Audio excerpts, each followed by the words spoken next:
and welcome to Tenant Action Today, brought to you by the Met Council on Housing, the citywide tenants union. If you believe in tenants' rights, if you want to help preserve the affordable housing that we have and expand the supply of affordable housing, you should find the next hour very useful indeed. Among other things, you'll be able to call in and ask a question about a problem that you are having with your landlord or about your rights as a tenant and get an answer from a tenant attorney right here on the air. You will also get some of the latest news of interest to tenant advocates. And finally, you'll learn how you can help the campaign to restore our rent protection laws, which are due to expire in a little over 10 months and are in danger of being phased out. My name is Jaron Benjamin, and I'm the Executive Director at Met Council on Housing. And our guest for this program is Elizabeth Donahue of the tenant law firm Himmelstein, McConnell, Gribben, Donahue, and Joseph. Welcome, Liz. How's it going? It's going great. Thank you. Good. Well, before we take any calls, there are a few things you should know about the Met Council on Housing. First, the Met Council on Housing runs a tenant help hotline every Monday, Wednesday, and Friday from 1:30 to 5 p.m. Tenants can call 212-979-0611 during those hours to get advice from a live counselor. Also, Met Council on Housing has a weekly radio program, Housing Notebook, on WBAI FM 99.5. Housing Notebook is on the radio every Monday from 8 to 9 p.m. And you can also listen on the internet at www.wbai.org.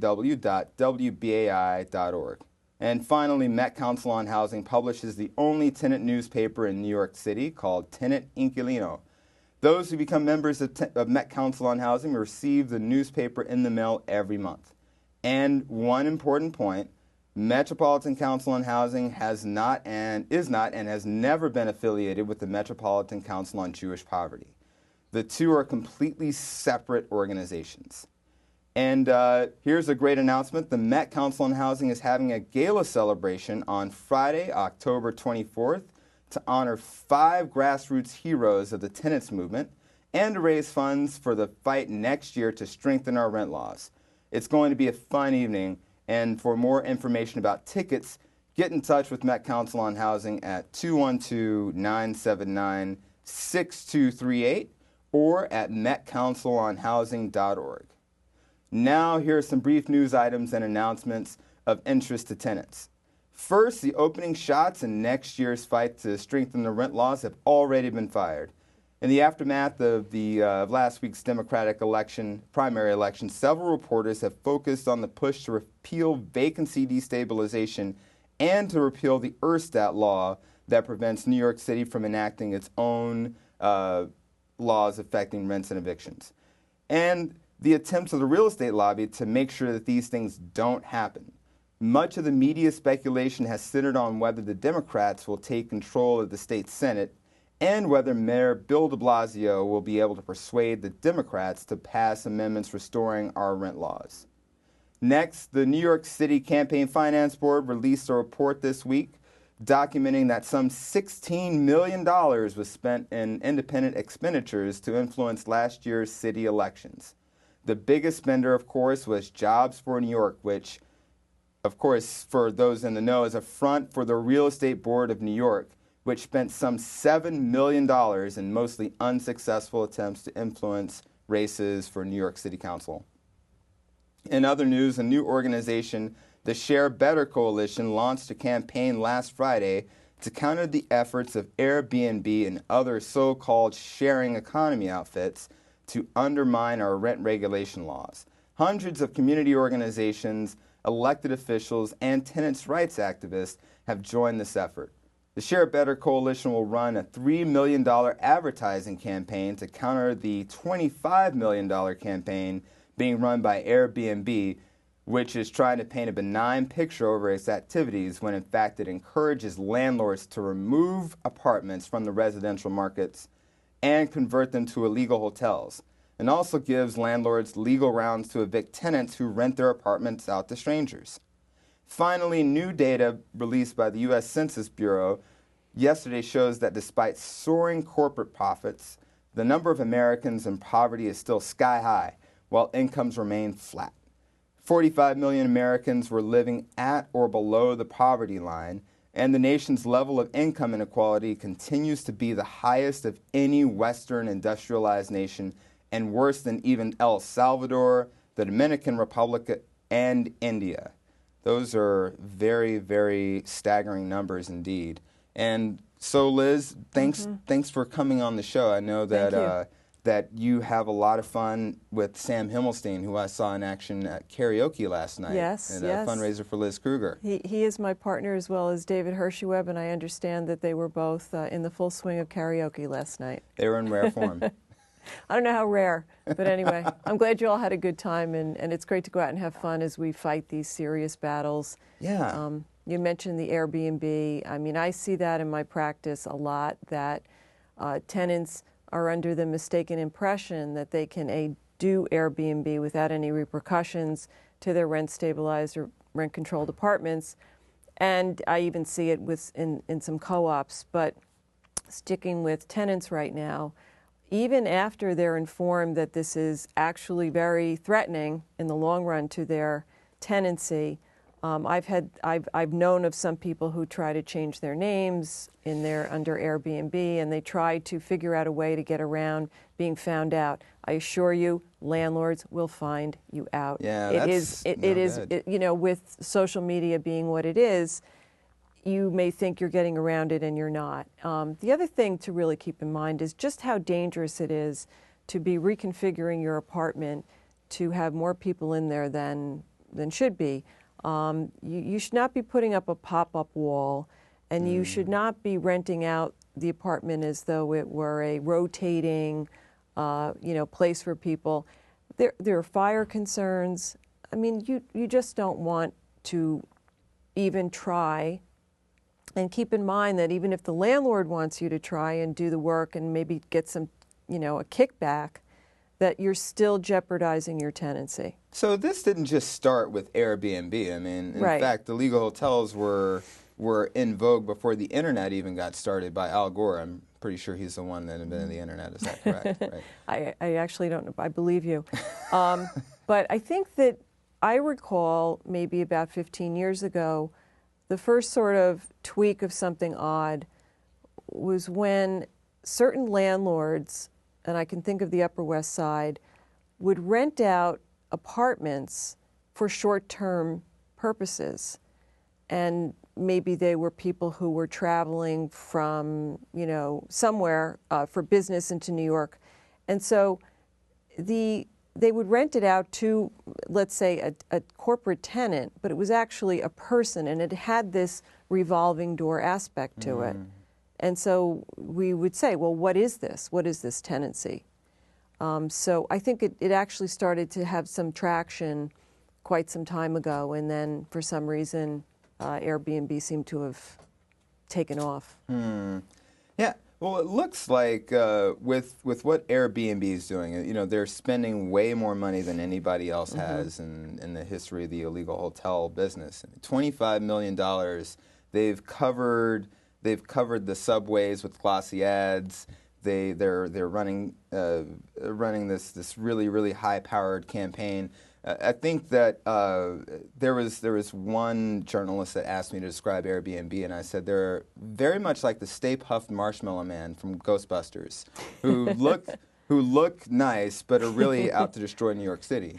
And that is actually not that much of an exaggeration, because when you look at the affordable housing crisis that we've got right now, we've got 60,000 people, at least 56,000 people living in shelters right now. When you add in people who are still displaced from Hurricane Sandy, or people who are sleeping in subways and not sleeping in shelters, sleeping in state-run shelters that happen to be in New York City, that number probably, and even people who are doubled up. I mean, we have, with any way you slice it, record number of homeless people, record levels of unaffordability. What we're about to face in Albany in 2015 could really, I think, change the face of New York City as we know it. It won't be a city made out of people who've grown up here, who've lived here for a long time, who maybe moved here from another country and into it. There won't be anything like Little Italy or Chinatown or anything like that anymore. It'll just all be skyscrapers for billionaires, basically. Yeah, that's very well said. And the concern is right now most of us do know our neighbors. We're invested in our buildings. The problem with the short-term rentals is, and I can give you plenty of examples. I mean, most of our buildings, especially pre-war buildings, and there's still a fair number of pre-war buildings, don't have a sprinkler system, that you would have in a hotel. The exits are not the same. How many times I've heard, early on in this where a tourist would come home, go out to dinner, have a few drinks, come home in the middle of the night and be trying to get into the door of my client. So the whole, it's really inappropriate. It is not what we envision living in New York and in our communities. And that could be something that might work maybe in another place, maybe in Los Angeles, or maybe in other smaller towns or different remote locations, or maybe in towns that don't have rent laws the way that we do. Right, and regulations. Right. I mean, we have a lot of regulations. We have regulations from the Department of Buildings. We have safety regulations, that have to be taken very seriously because we live in a multi-unit, very dense population. So, and I mean that's there for people that haven't lived outside of New York City. They would be shocked to find that there is no such thing as rent regulated or rent controlled or rent stabilized apartments, and two that pretty much any apartment that you would rent will be market rate. As well as having to file a certificate. You have to get incorporation papers to start tenant associations in places like Chicago, for example, which is surprising to people that have moved there from New York. But it's a much, much different world out there, and we right now, the homeless capital of the United States, we have way more people than anybody else, than any other city. And then the other thing is that we have unique challenges to fitting all those folks, all 8 to 10 million people that live in New York City, into a very, very small space, and to do it in a way that doesn't completely destroy the environment here, right, and allows people of various income levels to live side by side, so that we have vibrant mixed income communities. And that seems to be that's a tough trick for anybody to try to accomplish.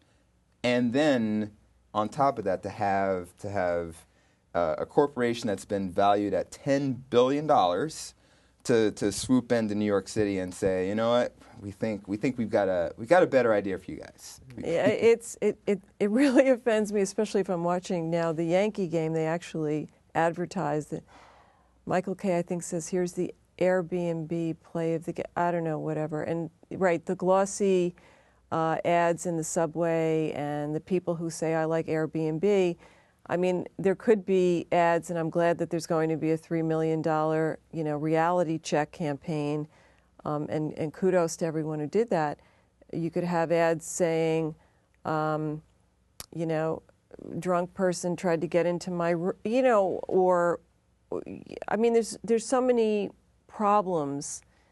And again, keep in mind that landlords can evict you or try to evict you. I mean, depending on the severity of it. Right. But it's very it's scamming. Right. I mean, that's part of the Share Better Coalition's ideas to launch a public education campaign. Right. I think it's important for us to note that while there are $3 million to be spent, or there will be an estimated $3 million spent on the campaign, some of that money is going to go to organizing and public education. This is not necessarily money to lobby our elected officials, but this is to do public education, to do community organizing, to let people know exactly what's at stake. And the sharebetter.org website is now up and has a parody of Airbnb commercials. That has a lot of complaints logged by different both hosts and users of Airbnb. And earlier this week, I had the pleasure of being on Fox News, on Fox Business, where the anchor asked me afterwards, Do you really think that's the most productive thing that you could have done with your campaign? Is to make a disgusting parody of their video with all the complaints that people have?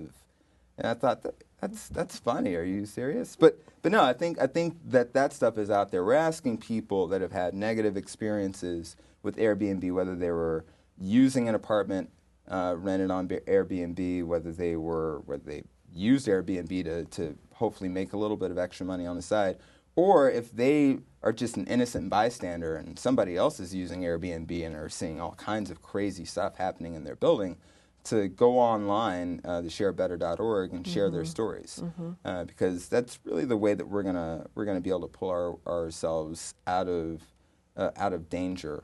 $25 million is a lot of money, but I do think that we're in a great position. We've got some really good elected officials. And I also think it is an issue that certainly many people on what we would call almost the other side of our issues can agree on. Yes, there are some landlords who do want to take money off the top of what the tenant gets, but there are plenty of, co-op boards and, of the more you would think of as sort of the more strict right. and wealthy individuals and boards who are at complete agreement that there are really big problems. So that's something that, may develop too, that we can partner with them in the efforts. Well, we've got our first call of the night. We'll get back to the Airbnb talk in a minute. Okay. But first, we have a caller online. Caller, you're on the air on Tenant Action Today. You're live. Yeah, because they have me on hold because it's a live. Hey, hello, caller. You are no longer on hold. You are now live on the air with Tenant Action Today. On hold. Hello, are you there? Oh, hello. Hello, you're live Hello? on the air. Can you hear me? Yes, we can hear you. Can you hear me? Yes. Who? Can you introduce yourself, caller? Yes. And Hi, what's how your are you? question? Yes. My name is Diane Jackson, and I just had a question about a lease.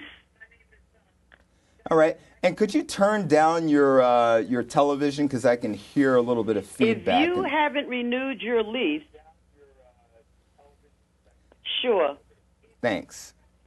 I think that might be part of the delay problem there. Yeah. Okay. All right, if you Diane. haven't renewed your lease, can you hear me now? Yes. And you decide to move, can they consider you breaking your lease since you haven't renewed your lease? Oh, my. Well, Liz, do you want to take that question? Diane, is this a rent-stabilized apartment, or what kind of apartment is it? Let's start there.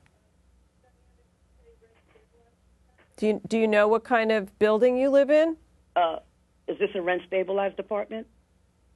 No, I was actually asking for my niece who's at work. Oh, okay. Well, so I'm not sure if it's a rent-stabilized apartment or not. Okay. If it's a rent-regulated apartment, if it's rent-stabilized or rent-controlled, most landlords will happily let you out of the lease, even if there are months left on the lease. But of course, you want to make sure that that's all clear and the paperwork is done. If the lease term is over, but you have stayed on, or your niece has stayed on, you become usually a month-to-month tenant. You have to have someone look at the lease, I would say that. But I presume that you're a month-to-month tenant, and that if you give them 30 days notice, you will be fine and you will get out of the lease, and you want to make sure that you get your security deposit back. Right. And getting your security deposit back means that you're leaving the apartment in broom clean condition. You should take a set of pictures of the apartment as you're leaving so that it's very clear that everything is taken away that should be, and then you get your security deposit. So you're not supposed to use your last month's rent. You're supposed to give them 30 days notice, pay that month's rent, and then you can leave and get your security deposit back. Right. I think one of the keys here is to make sure to stay in dialogue with your landlord. Make sure and let them know that what your intentions are. Otherwise, you could find yourself in pretty sticky situation. Sometimes they don't know you have left, and they're continue to bill you, and then you leave, you don't know that they've sued you, and then a lawsuit is following you. And that's terrible. That should never happen. Right. Absolutely. Okay. Diane, does that answer your question? Oh, thank you so much for that information. Hey, no problem. You're Thanks welcome. for calling in. Yes, it does. Thank you so much. All right. Well, potentially breaking your lease can be, I hear a lot of people, they call into the hotline to say, I want to break my lease. How do I do that legally? Since you signed a lease, which is a contract, it's kind of hard to do that. It has to do with a negotiation between you and the landlord, the person you signed that contract with. Exactly. And when it's a deregulated tenancy and the tenants are paying very high rent generally, I'm very frank with them and telling them that you're probably going to have to pay 1 or 2 months to get out of it. So. I think one thing that some people around the city, especially folks that aren't so engaged in tenant action and up to speed on what's going on with Airbnb, that don't necessarily get the link between vacancy deregulation, which is one of the reasons why landlords who see that somebody might want to get out of a rent-regulated lease are sometimes so quick to say, sure, I'll let you out of your lease, no problem. And the illegal hotel industry. Can you briefly take me through how that happens? Because you've seen this longer than I've been doing this work, right? The deregulation, yes. Well, if your income is $200,000 2 years in a row, and the rent is $2,500, you can become deregulated, and right. And you're a rent-stabilized, rent-controlled tenant. And the process is that by May 1 of every year, you'll be asked to fill out what's called an income certification form that asks you about your income for the prior 2 years. So you have to plan if you're close to either of those numbers. Right, and so that's for high income, high rent deregulation. And then we could talk about just vacancy. Yeah. So if the legal regulated rent is close to the $2,500 and a landlord, and there's a vacancy, the landlord can get a 20% bump up because there's a vacancy, and can also get what we call apartment improvements, for lack of a better, they have to make improvements to an apartment, and then they can increase the rent by a percentage of that. So you have to be sure that the work was actually done, okay, because a lot of times landlords might be doing 2 or 3 apartments at one time, and they're getting, 3 stoves, but they're charging, their receipts may be a little bit unclear. If the rent goes above the $2,500 with the vacancy increase and the improvement increase, then it will become deregulated. And I have an imagination, and I can imagine some nefarious landlord somewhere. Not all landlords are nefarious, but some have proven themselves to be. But I can imagine some landlord saying, you know what? Why don't I just, instead of finding another rent-stabilized tenant, why don't I just rent this apartment out on Airbnb if Airbnb were successful in gutting our illegal hotel laws?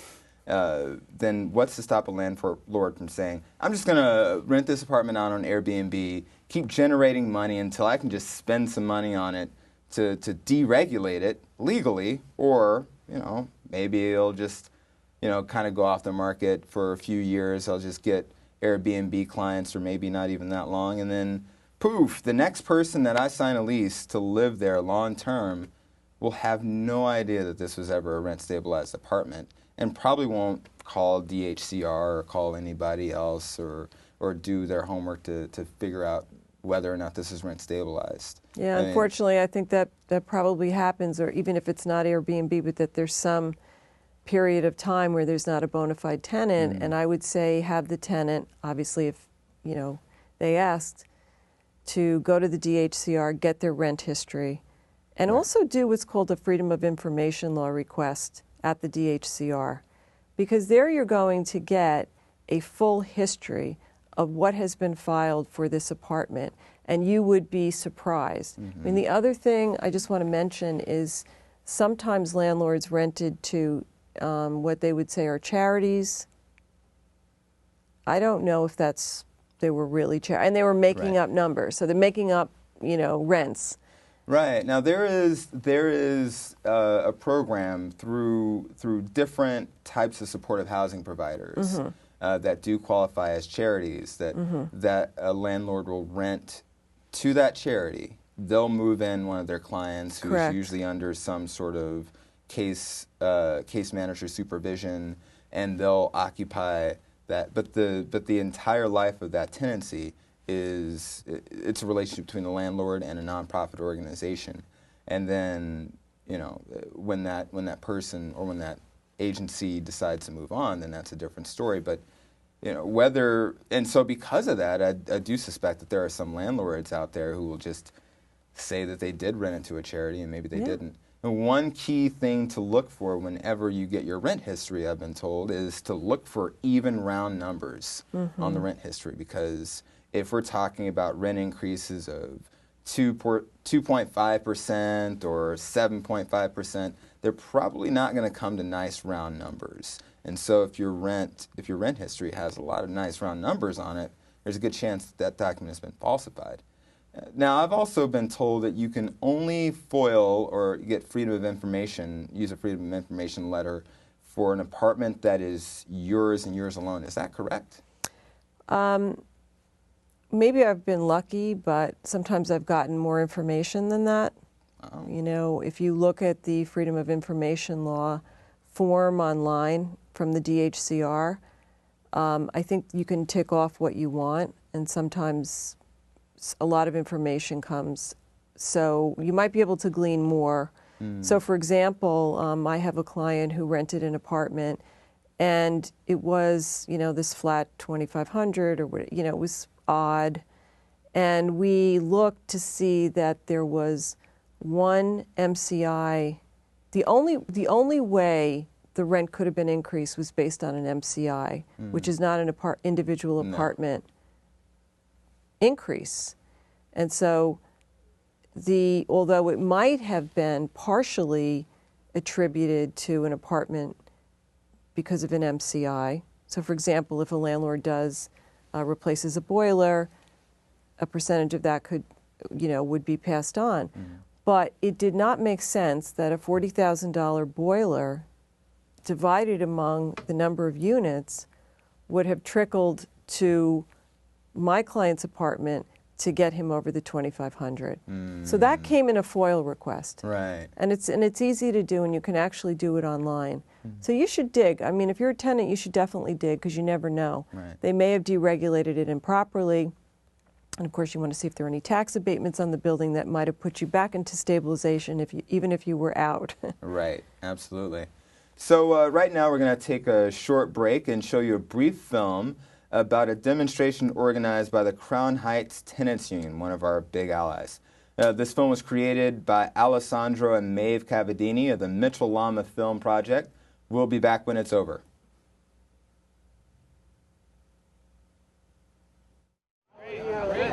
I'm waiting for them to pitch me. No, they sent something saying I owe them $5,000. I don't owe them a dime. All right. She's the person that did not. I don't owe them a dime. Section 8 checks. This is Miss Molly. This is the one that they took. I pay them. They don't send back my check. They cash your checks? They cash my check. But it's Section 8. I don't know if they cash it because they said I owe them $5,000. I went to Section 8.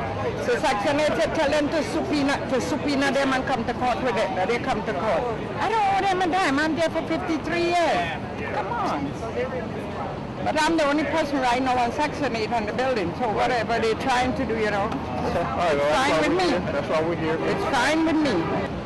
They're just trying to mess with me, that's all. I know, because unfortunately you're probably in a long list of many people. Who's there, and I would not take their money. If they give me $1 million and they pay the tax on it, I'm gone, sir. I know. But I am not going for less than that. 53 years, no way. I know. Don't displace us. Come out and face us. Don't displace us. Come out and face us. Don't displace us. Come out and face us. Well, we're here today because we're here to fight for our rights as tenants. BCB, which is a corporate landlord, owns. We live in their property, and we're being displaced. And we know that we're making a lot of noise because instead of them now offering tenants $10,000, $25,000, $40,000, $70,000, they've upped it to $100,000. This is where their office is, right across the street at 27. And we're here with the New York State Assemblyman to ask for a sit-down meeting so that we can hash out all of these issues. My name is Walter Mosley. I'm the Assemblyman from the 57th Assembly District, which represents in part North Crown Heights. Now, I was a young man who was born on 591 Crown Street in the heart of Crown Heights. But we understand that we have young and old men and women, working class families, who are looking just to raise their families in a decent place, a safe place. Now, they might want to try to kick us out of our apartments. They might want to try to convert homes that were built for families and make them money cashers for them to take over and just push us out in order to escalate this level of gentrification that we're seeing throughout the city. But the one thing they can't take away from us is our dignity, our ability to fight for ourselves, and the ability to stand up together as one people. So whether you're a lifelong Brooklynite, whether you just moved into Crown Heights in Brooklyn, we're all Brooklyn. And the one thing we do deserve is fair and decent housing. Particularly if that fair and decent housing was set up to be that way in order for places like Crown Heights to grow and flourish. So we're here to ask BCB to meet with us face to face, talk about our concerns, talk about some of the practices that are taking place. That's right. So are you with me? Yes. Are you with me? Are you with me?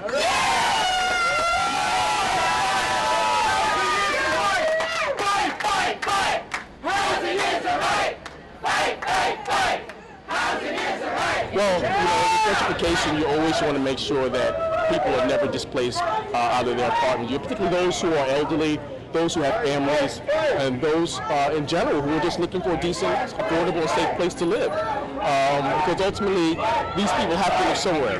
They work here, they go to school here, they want to, build a better life for themselves here. And we ultimately understand that, as the mayor has said, he wants to build a city that's reflective of the diversity, which makes New York City what it is today. The mayor said he wants to create and preserve over the 10-year period 200 units of affordable housing. And we see this as a key component in the preservation side of his housing plan. Don't touch that. Okay. No, Charlie, where are you going, Charlie? You with them on? Come on, bro. They will not open the door. They did not open the door. They don't even open the door. They will not even open the door. And then this young man in there could tell us, come and tell us they call the police for us. Let them call the police. Housing is a right. Housing is a right. Meet with you. They don't respond to none of us. So, but you can't say you want to meet with us and it requires an appointment and you don't honor that practice, and then when people come to meet with you saying that we're harassing you. So just try not to block the sidewalk. All right? All right, officer. Go Tenant justice. Now we're going to see what the retaliation behind this is going to be. Because there's going to be some. There's going to be some. So I got to ask you, do you want to pull in the public advocate in this? I think that it's time. We had been in touch. She was a city council member, obviously. Area, yeah. So she knew about some of this early on. Right. So I think it's probably time to pull her back in. Okay, so you want to estimate the next meeting we have? Right. Yes. Okay. All right, so let's set it up. Okay. So as you can see, they didn't let us in, and they called the police, said that we were banging on the doors. They were threatened. They were afraid. What we're going to do is now we're asking for the public advocate to be a part of this. And so that will be our next step. And what we're going to do is we've asked for a meeting and they've ignored us. We sent 3 letters and the Assemblyman also sent a letter and they didn't respond. So now what we're going to do is we're going to ask for another formal meeting and see if they give us that request, which they probably will not do. But we'll be back. We'll be back.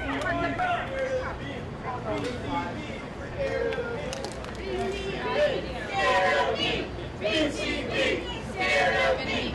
BCB, scared of me. BCB, scared of me.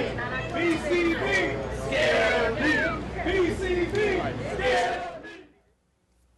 All right, that was a really, really great film shot right outside of a protest organized by UHAB and the Crown Heights Tenant Union. If people that may be familiar with Met Council on Housing may have gotten some calls from a former UHAB employee, a young man by the name of Yona Lieberman. And if you want to meet Yona, who had a hand in organizing some of the action out in Crown Heights, he is now on staff with Met Council on Housing and will be present at our open house, which is going on this Friday. If you're interested, just give us a call at the office, 212-979-6238.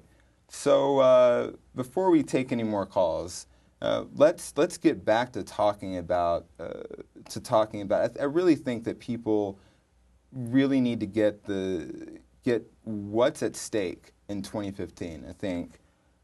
One, everybody knew. I know when I started at Met Council on Housing, one of the big items was the sunset of the rent laws, or the expiration of the rent laws in June of 2015. And I knew that was going to be a heavy lift, whether we could repeal Erstat law or repeal vacancy deregulation, and not just simply renew the rent laws as they were. That was going to be a heavy lift, but well worth any effort that we put into it. Mm-hmm. But then you throw in this $25 million change of plans into the arena, and things get a little tricky, mm-hmm. so to speak. I don't know how much we can talk politics here, but it seems like a lot of the reporters seem to think that this will rely whether Erstat gets repealed, whether vacancy deregulation gets repealed, that a lot of it depends on what happens in November, and that a lot of the Senate Republicans have been in the pockets of the real estate industry for so long, and continue to write real estate law tailored towards real estate special interests. Mm-hmm. And I don't know what your background is as far as that. I know that you're a brilliant, excellent lawyer, but I don't know if that's just something that you happen to follow in your spare time and wanted to give any thoughts. Yeah, I mean, I'm usually very busy with cases, with the concrete, what's in front of me, but I've been in New York for, decades, and have been a tenant lawyer for decades, and it's always somewhat sad that we're just praying that it continues, instead of like going in, right. offensively, although we do that too, right. when we chip away and do the best we can. And certainly organizations like yours, it has such a long, rich history of organizing and putting these issues, going to Albany. And I think the effort's great. And I think we have to continue to do it. And look at it anew. I mean, why should we be intimidated by this $25 million ad campaign when most of us actually, we're New Yorkers, not to sound, too bold about it, but, we know what we're talking about. Right. I don't think this big company knows what they're talking about. I mean, it's a very different reality here. Right.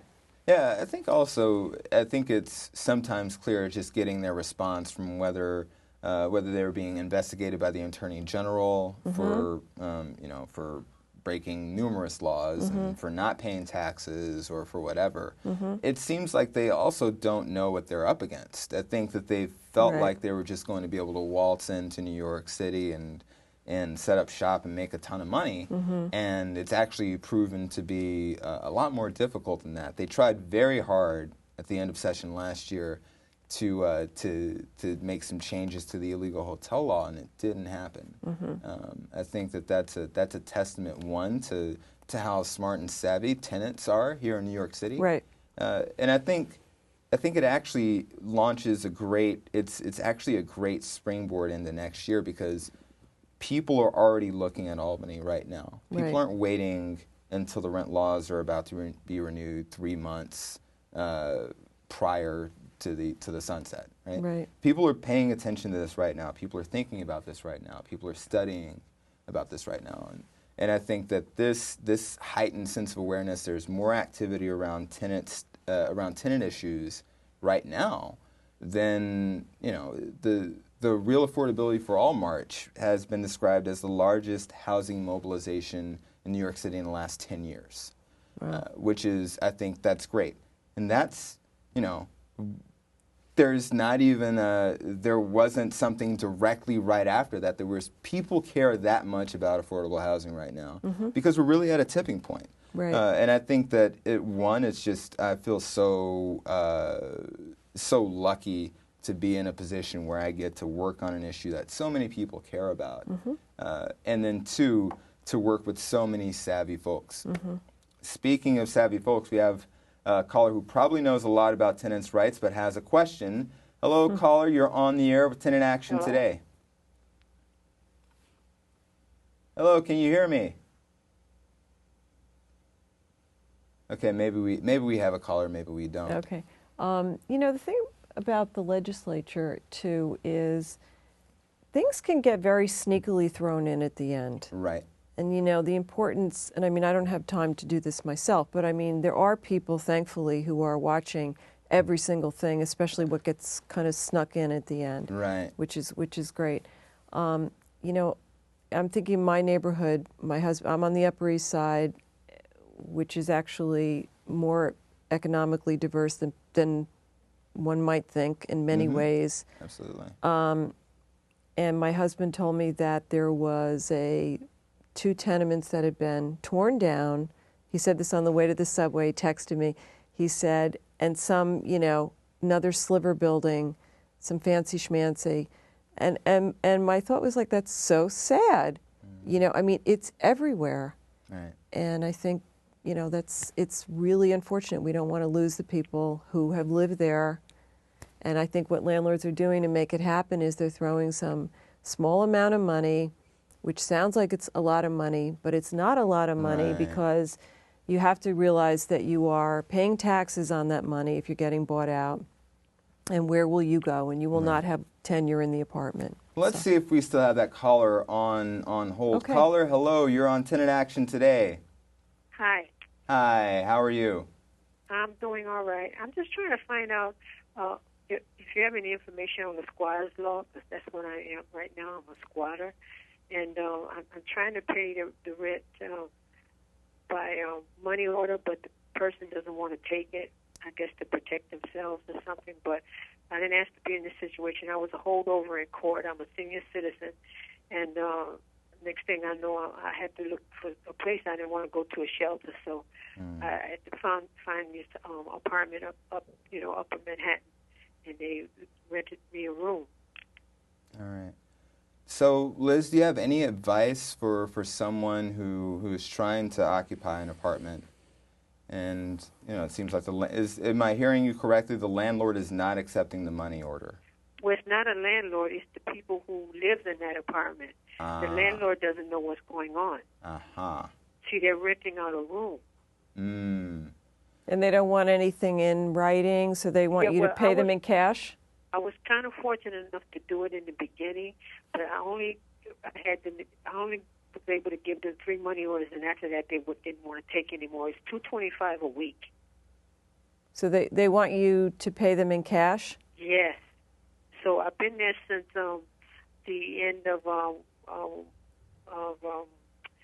January up until now, and I'm trying to secure 1 bedroom for myself. I'm a senior citizen, but when I went to some of the shelters, they didn't seem up to my living standard. I was kind of afraid. Right. I mean, I don't think you'll be a tenant at this apartment. It sounds like there's already a tenant at the apartment.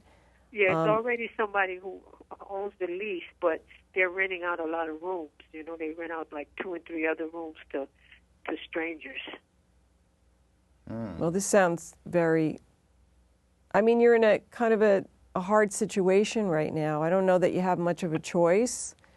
Yeah, but I'm just there for now, and I've been filling out a lot of applications online for apartments, but so far I haven't been lucky enough to get an apartment. I'm on disability, and I just get 1 check a month. Right. And, if the person doesn't want to accept rent, and doesn't want to leave a paper trail. It seems like they want to maintain their position and not exactly right. Exactly. They don't want any proof that they're doing this. Right.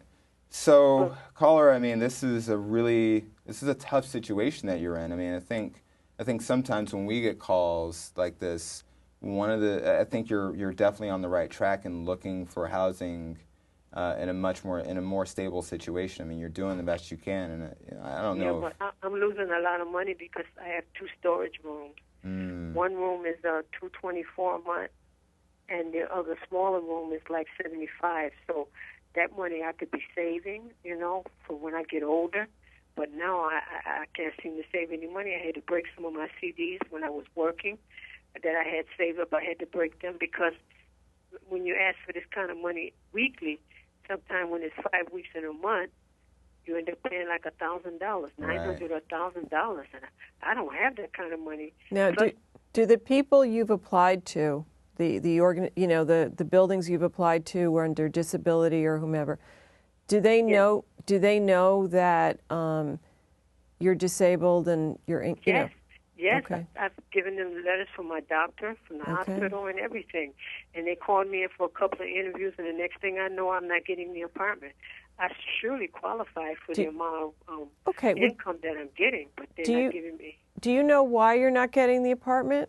No, nobody ever tells me. I give all of the information, everything they ask for, I'm in compliance with. I wonder were you ever in a lawsuit with your landlord? No, it's not. I never get to see the landlord or the apartment. I give it to this agency called Fordham Bedford Housing. No, but were you ever? I'm trying to figure out if there's something in your application that is making you get bounced from these apartments. So my landlord I have many letters of him recommending me, you know what I mean? Because I lived in a private house. It was a private house that I lived in from 99 up until 2014.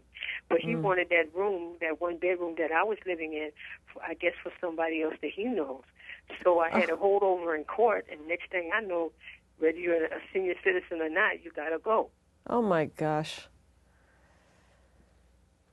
And I was trying to show the judge all of the places that I've looked for an apartment. From 2011, from 2010, I saved every application that I ever applied for an apartment. And he didn't even want to look at my pack. So they told me that I should have had an attorney. I should have never went in court without an attorney because if I would have had a trial, I would have probably not been evicted. Right. And I think that's a really big failing of our legal system is that that you didn't have any counsel at all. I mean, it's a shame that. I should have known better. Well, I mean, it's tough. It's a shame It's that if you commit a crime, then you automatically get counsel. But, right. But if you're a tenant trying to stay in your home, you don't necessarily get the right to a lawyer, and there seems to be something wrong with that. Yes. Have you tried reaching out to any of the community-based organizations? Yes, a lot of them, and then what they want you to do is to move in, and then they take a portion of your money or whatever. So I'm thinking if you're at Fordham and Bedford, so is that Bronx Works? Is that who you've worked with? Oh, I used to work with the VA. I was a dental hygienist there. Mm-hmm. But what nonprofit organization have you gone to? Have you gone to any of those? Hospitals? No, nonprofit, like community-based organizations. Because there are some organizations that specialize even more than just applying for housing. There are some organizations that specialize in housing senior citizens and disabled people. Well, I've been to a place called Home Base. Okay. And they every place they sent me was not up to par. I mean, you can see mice waste on the stove and that type of thing, so it was mice already in the place.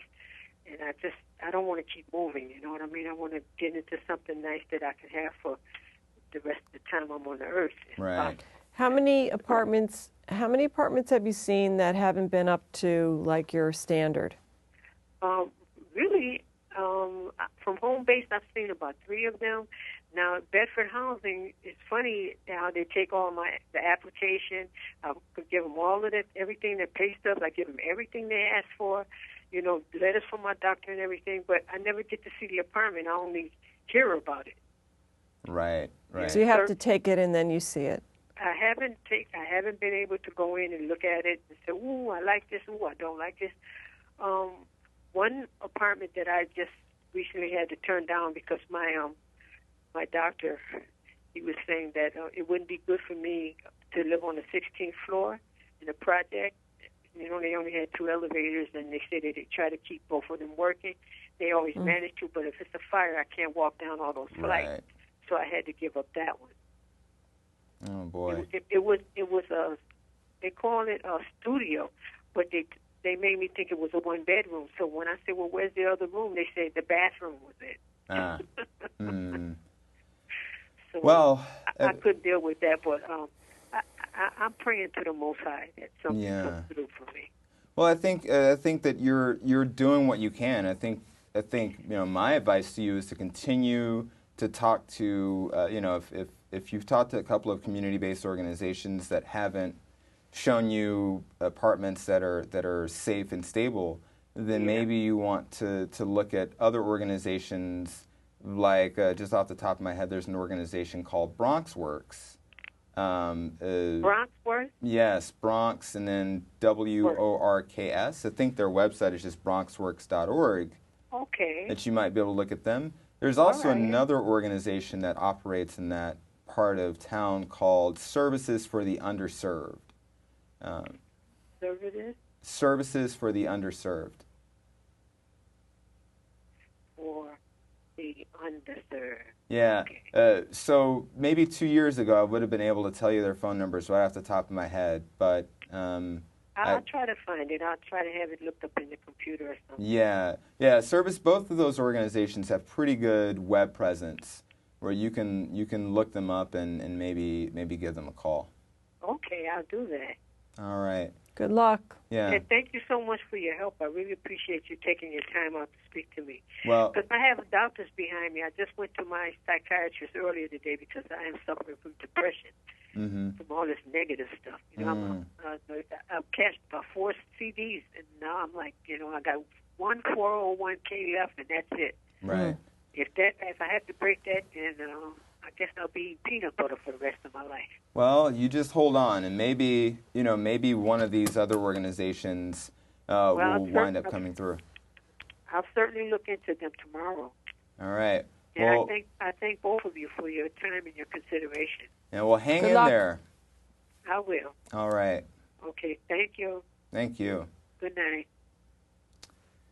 Boy, that was a tough call to hear that somebody has basically done everything that they were supposed to do and are still in such a tough situation. I know that that in my previous job before I came to Met Council on Housing, I worked with a lot of folks who were in that same situation. And as a matter of fact, this last week I actually saw somebody who we used to work with who was sleeping in the train station, and it was somebody that I met 5 years ago, and it's really painful to hear those stories. It's even more painful, I'm sure, to go through that. And it also lets you know just where we are and just how important the decisions that are made in Albany and City Hall are to people in everyday life. Right. I mean, here we have a person who was a dental hygienist for the VA. Right. I mean, I don't understand that there couldn't be some more. But again, there are also people who don't necessarily fit in one, under one jurisdiction or the other of some community-based organizations. I just hope she finds something. Right. Yeah. So do I. I mean, that is heartbreaking. A nightmare situation. And I really don't like the, renting out the room. It's similar to what we've been talking about the whole show. Yeah. That somebody is getting money there. Right. And to take this woman's money, $200 or whatever it is a week, $250, and she has no choice right now. That is a really that's a really tough situation because she's being exploited there. I mean, somebody is taking her money weekly. She's on a fixed income. Right. And she has nowhere else to go. And she can't necessarily, she doesn't have, it doesn't sound like she has the mobility to go out and pound the pavement and find an apartment, let alone be able to afford one that she might just be able to find on her own in a quick search. So it seems like she's doing the best she can by staying there. However, this is a pretty tough situation where it doesn't seem like the people that are taking her money have her best interest in mind. And you also brought up the important point of not having counsel. Right. And I think, you know, similarly, there are people who, like legal aid and legal services, they're extremely hardworking, they're very overburdened, they can only take so many cases. And then you have private attorneys, my firm, other firms, and so it's an expensive thing to hire a lawyer. It is. Most people don't budget for it, I'll put it that way, and for many it's completely worth it, but it's still a very daunting task. And sometimes when you go to court and you feel that you might be listened to and you can work something out, there's nobody there really looking under the hood of what's going on to say, no, no, no, no, you shouldn't leave. Right. I mean, it sounds like she was told to leave because a landlord wanted the apartment for his personal use or her personal use. It also might have not have been a regulated apartment, I don't know, but there are 50% of those cases are brought in bad faith, in my opinion. Right. Well, in the wrap up, I just wanted to say that this is the reason why you need to get involved in different coalitions like the Right to Counsel Coalition, like Real Affordability for All. So give us a call at the office, 212-979-6238 if you're interested. You've been watching Tenant Action today, and we're on the air every Wednesday from 6 to 7 p.m. And again, if you want to get involved in the fight to strengthen our rent laws or to correct so many wrongs that we have around the city, get in touch with us. Thanks for watching, and please tune in again next week.